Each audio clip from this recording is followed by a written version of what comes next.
प्यार करती हूँ तुमसे, फिर मेरे दिमाग की बत्ती जली।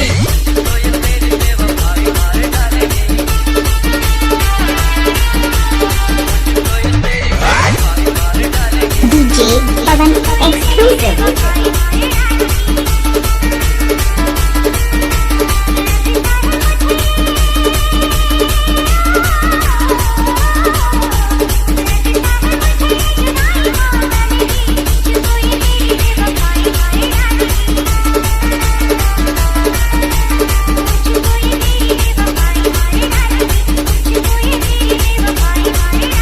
अब जरा गौर से सुन लो।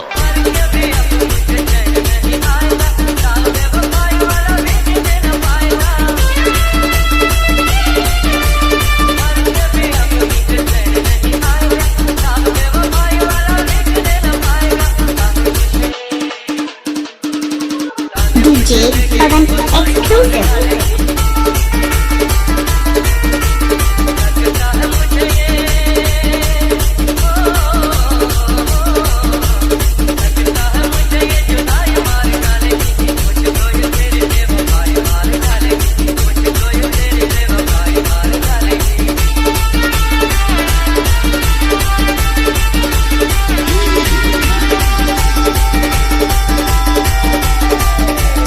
Pavan Exclusive।